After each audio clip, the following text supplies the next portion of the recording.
Les bonnes pratiques d'hygiène dans une ferme d'élevage avicole visent à prévenir la propagation des maladies aviaires.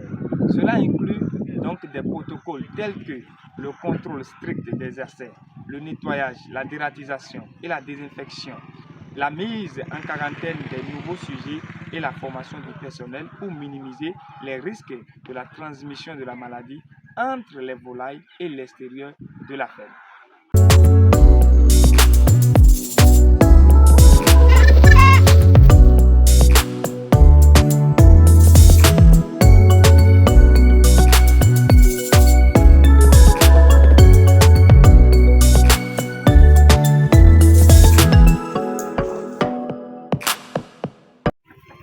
Chers passionnés de l'agriculture, bonjour, bienvenue sur la chaîne Tout sur l'entrepreneuriat agricole.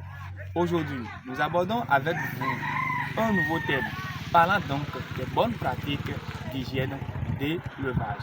Et avant d'entrer dans le vif du sujet, nous sommes à la fin de l'année et à l'approche donc de la fête. Et voilà, nous disposons donc des sujets Goliath, des pintades à livrer pour la fête. Et pour gagner mieux cette fête, voici nos produits.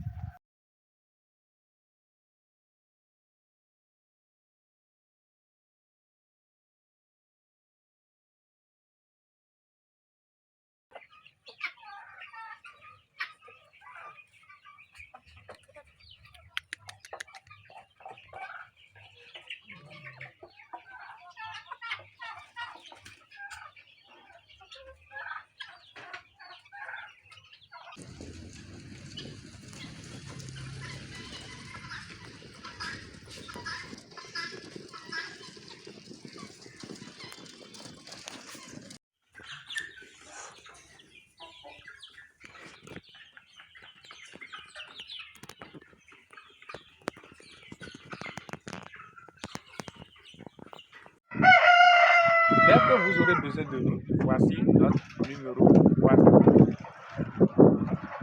Les bonnes pratiques d'hygiène dans une ferme d'élevage avicole visent à prévenir la propagation des maladies dans cette ferme. Voici les différentes étapes permettant d'éviter la propagation ou l'introduction des maladies dans votre ferme. Première étape, contrôler l'accès à la ferme. Il faut limiter l'accès aux personnes autorisées uniquement. Vous devez utiliser des points de désinfection à l'entrée de votre ferme. C'est très important. Ensuite, il faut fournir des vêtements et équipements spécifiques aux travailleurs de la ferme pour éviter la contamination croisée. Prévoyez aussi des dispositifs de désinfection des véhicules. Vous devez appliquer des procédures de désinfection pour les véhicules entrant ou sortant de votre ferme afin d'éviter la transmission de la maladie par ce biais. Aussi, il faut diviser la ferme en zones distinctes pour les différentes étapes de production, réduisant ainsi le risque de propagation.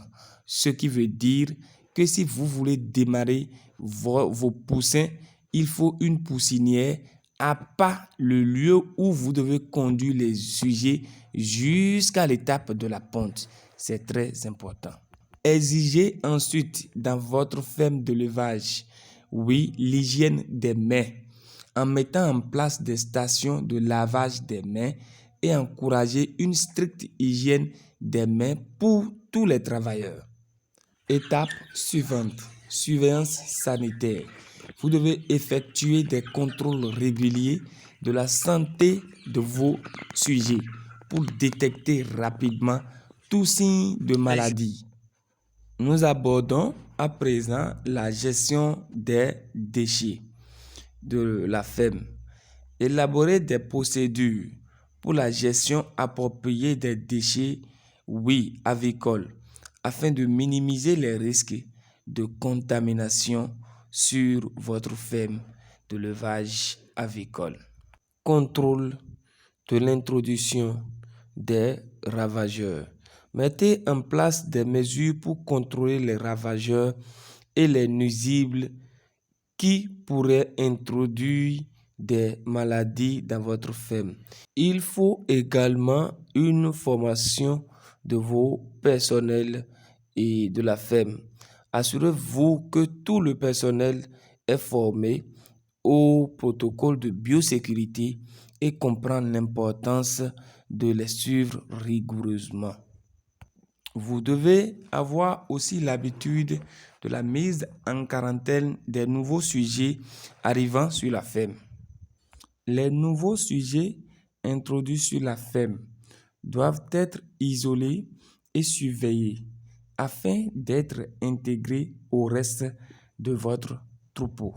Et avant d'aborder la dernière étape des mesures de prévention d'introduction de maladies dans votre ferme, je vous prie de liker la vidéo en tapant sur le pouce de j'aime, de vous abonner si vous n'avez pas encore fait et aussi d'activer la cloche de notification pour ne rater aucune de nos prochaines vidéos, pour être informé à chaque fois que nous mettons en ligne une nouvelle vidéo.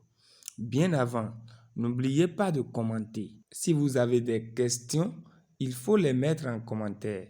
Si vous avez des thématiques que vous voulez qu'on aborde, il faut également nous faire signe dans vos commentaires.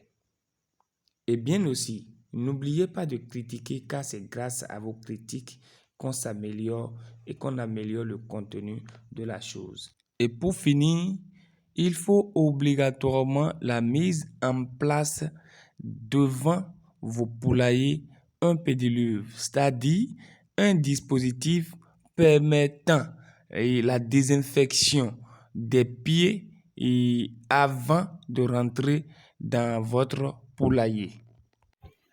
Nous voici donc à la fin de notre vidéo de ce jour. Alors, je suis convaincu qu'elle vous sera très utile et surtout, n'oubliez donc pas de vous abonner à la chaîne et de commenter. Oui, et dès que vous avez aussi des questions, les mettre en commentaire. Tout ceci me permettra également à améliorer la qualité de notre vidéo.